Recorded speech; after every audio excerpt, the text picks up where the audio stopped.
Welcome back to the Self-Care Zone podcast. And today we're starting a conversation that's going to make some people uncomfortable, but it needs to happen. We're talking about money.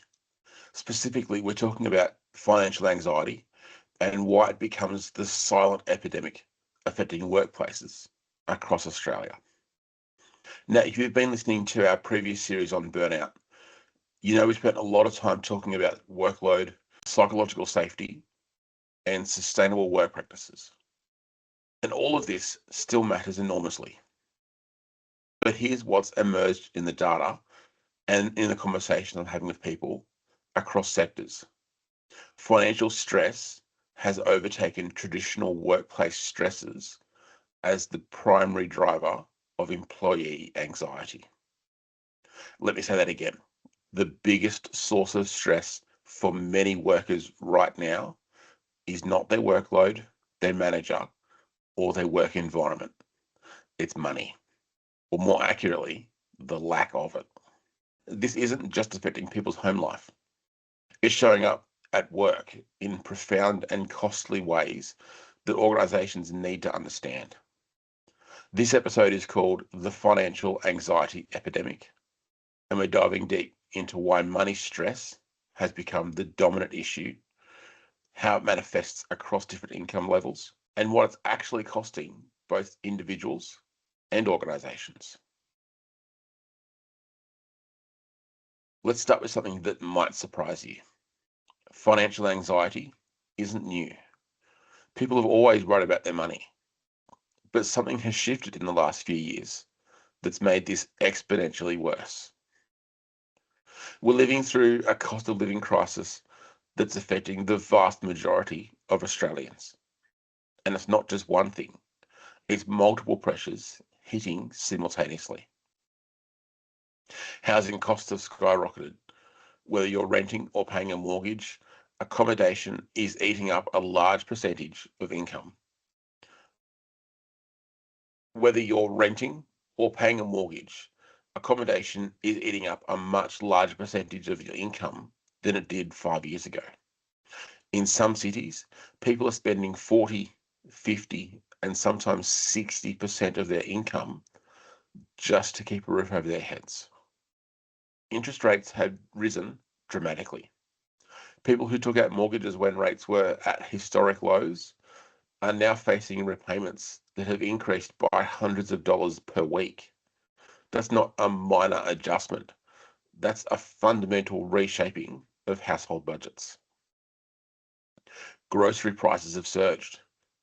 The weekly shop that used to cost $150 now costs $250.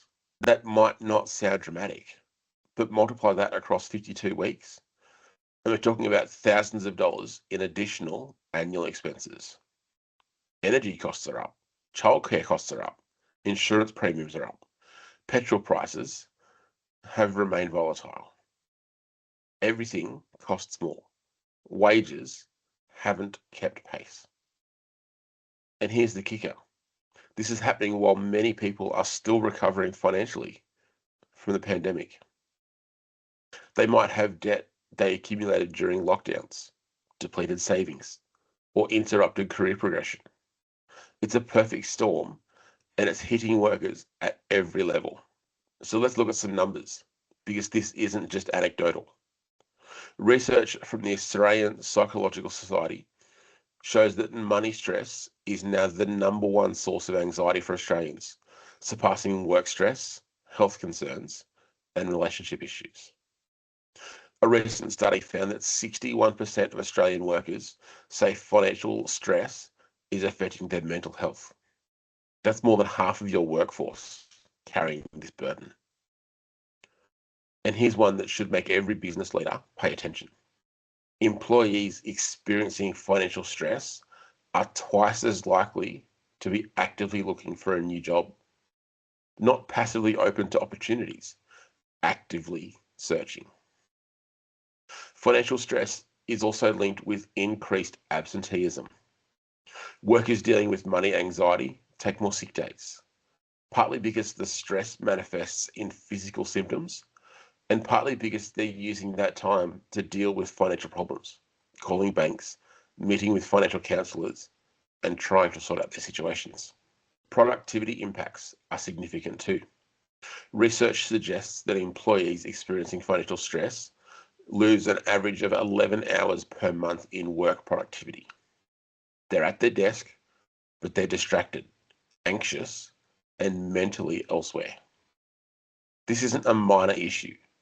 This is an epidemic affecting the majority of your workforce. Now, you might be wondering, hasn't financial stress always been a factor? Why are we calling this a shift? And here's what's changed. In the past, work-related stress was often tied to the nature of the work itself.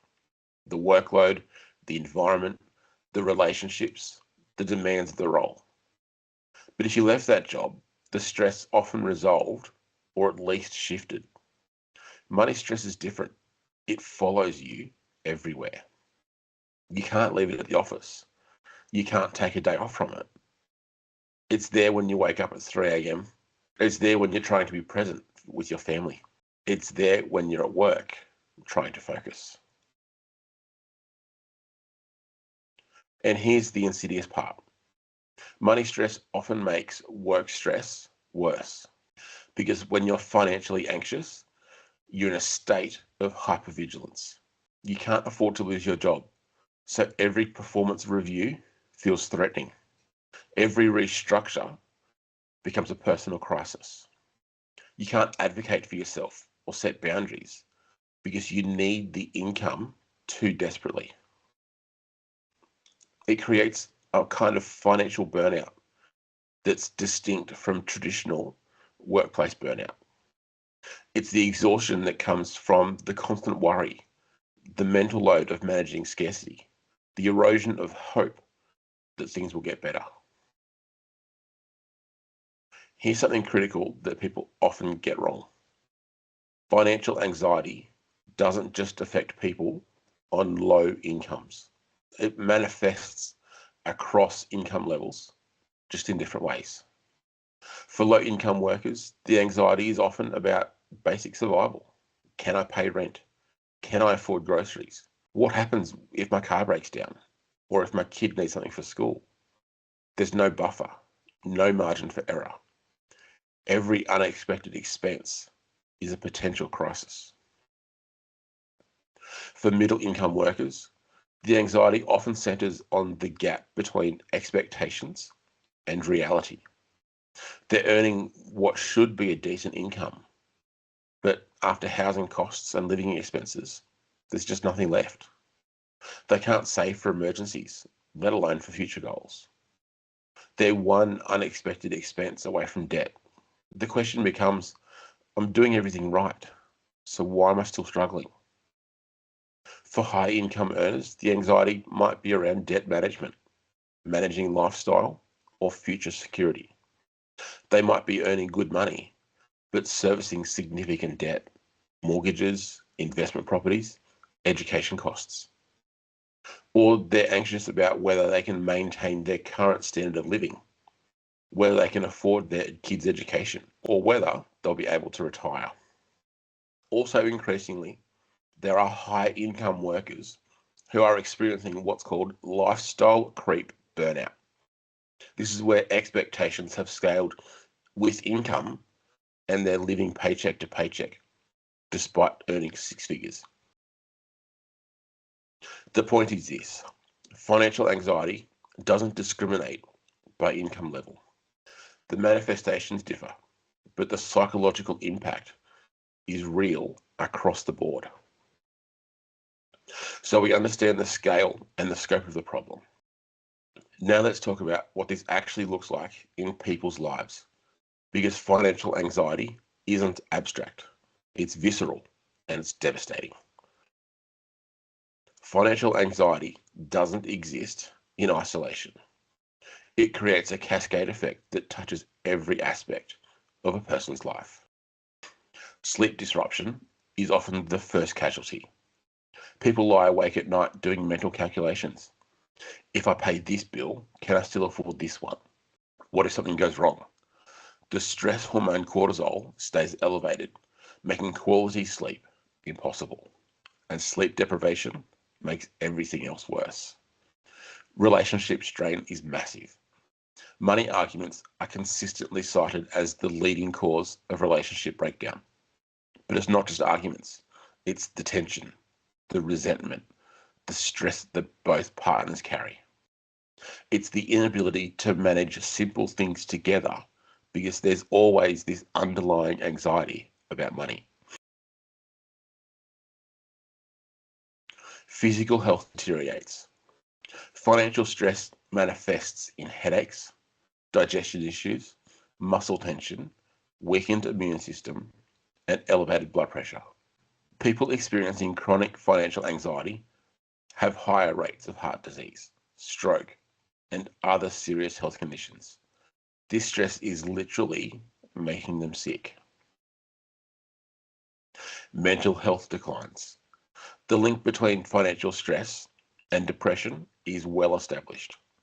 When you feel like you're failing, like there's no way out, like no matter how hard you work, it's never enough, that creates a profound sense of hopelessness.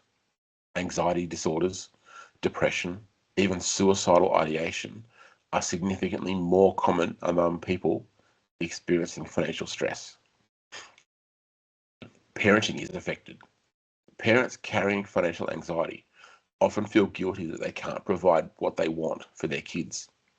That guilt adds another layer of stress, and kids pick up on parental stress even when parents try to hide it, which affects their own well-being. Social isolation increases. People withdraw from social activities because they can't afford them or they're embarrassed about their situation. That isolation removes critical support networks right when they need it the most. And then it all circles back to work performance. Because when you're not sleeping, your relationship's strained. When your health is declining, when you're mentally and emotionally depleted, you can't show up for work as your best self. You're distracted during meetings because you're calculating whether you can afford your car registration next month. You're making mistakes because you're exhausted and anxious. You're avoiding opportunities that might require investment, like professional development. You're tolerating toxic work environments because you can't afford to leave. This is the cascade effect, and it's happening to a significant proportion of your workforce right now. Let me paint some pictures of what financial anxiety actually looks like in workplace settings, because often it's not obvious. It's the employee who's suddenly doing extra shifts or overtime, not because they're ambitious, but because they're desperate. They're exhausted and their quality of work is dropping, but they can't stop because they need every dollar. It's the high performer who's suddenly underperforming because they're mentally elsewhere, running constant financial calculations in their head instead of focusing on their work. It's the person who declines team lunches or social events, not because they're antisocial, but because they literally can't afford the $15 for lunch. It's the employee who's accessing their super early or taking out pay advances if your organisation offers them. These are desperation moves that create future problems while solving immediate ones. It's the worker who can't engage with professional development opportunities because any cost, even small ones, is prohibitive. It's the person who's always checking their phone because they're monitoring their bank balance obsessively or dealing with calls from creditors. It's the employee who reacts with disproportionate anxiety to any mention of restructures, budget cuts, or changes that might affect job security. It's the talented person who stays in a role they've outgrown because changing jobs might mean a gap in pay or a loss of accrued leave that they're counting on. Financial anxiety is everywhere in your workplace. You just might not be recognizing it for what it is. Now, I want to address something important. Some people might be thinking, well, that's personal finance. It's personal.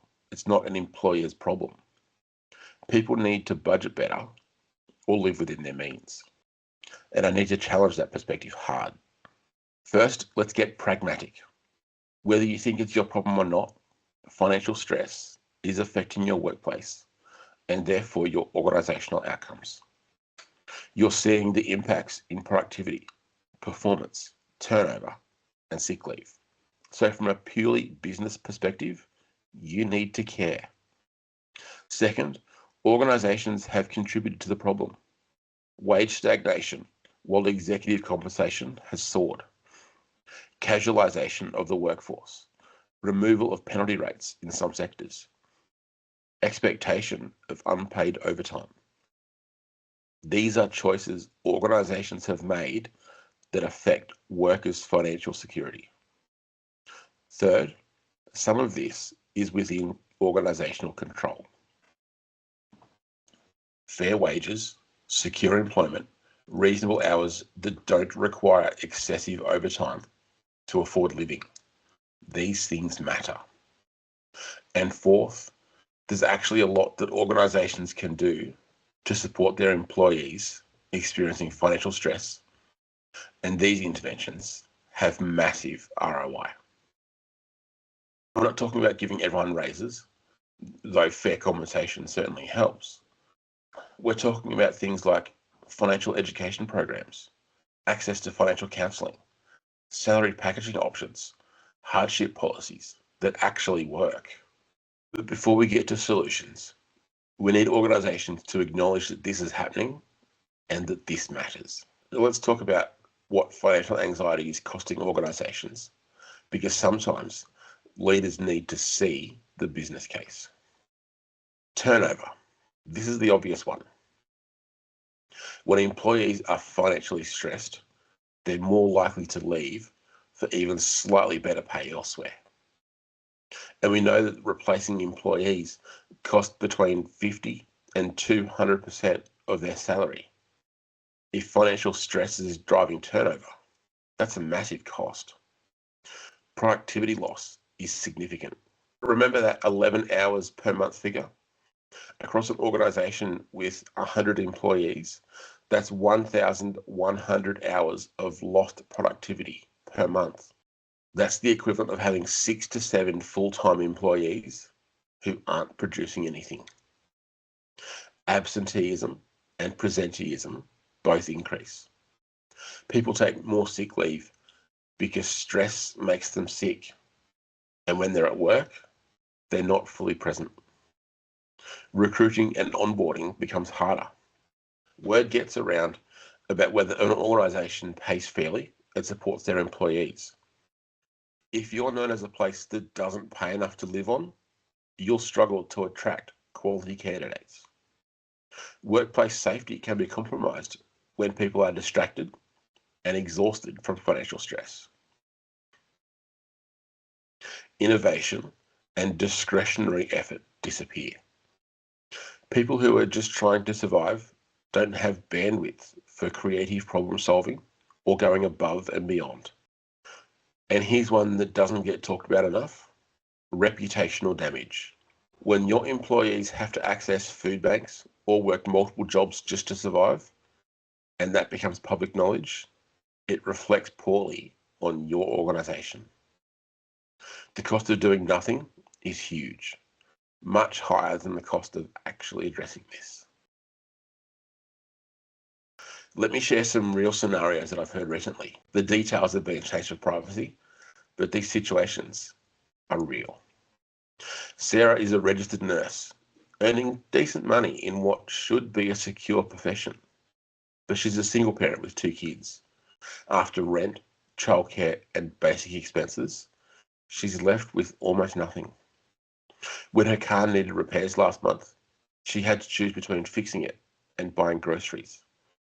She's now catching 2 buses to work, adding 90 minutes to her commute each way, which means less sleep and less time with her kids. She's exhausted, resentful, and starting to look at jobs in other industries that might pay more. James is a middle manager earning 6 figures. He and his partner bought a house 3 years ago.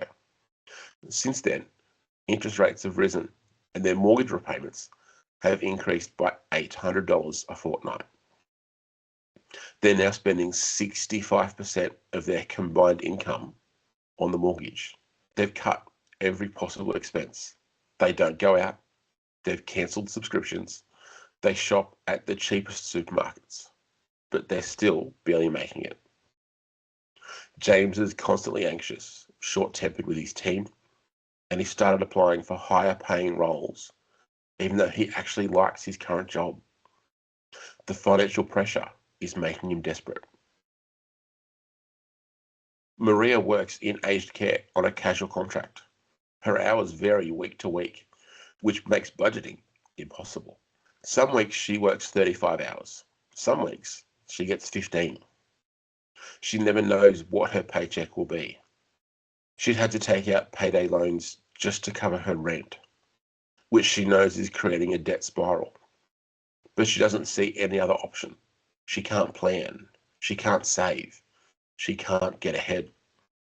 She's so stressed that she's making mistakes at work that she never used to make. These aren't edge cases. These are increasingly common scenarios across Australian workplaces.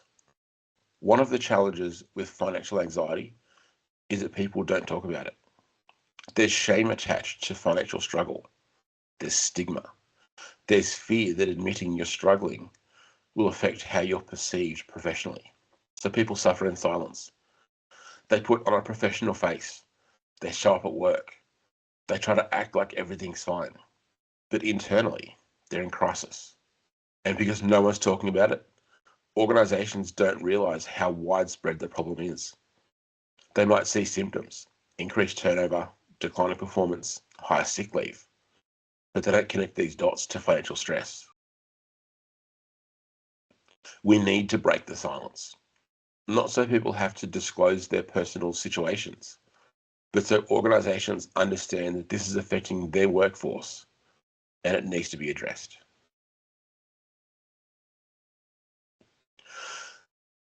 So where does this leave us? We've established that financial anxiety is an epidemic. We understand it's affecting workplaces. We understand it's affecting workers across income levels. We've seen how it cascades through every aspect of life and circles back to work performance.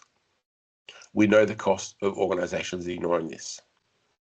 The question becomes, what do we do about it?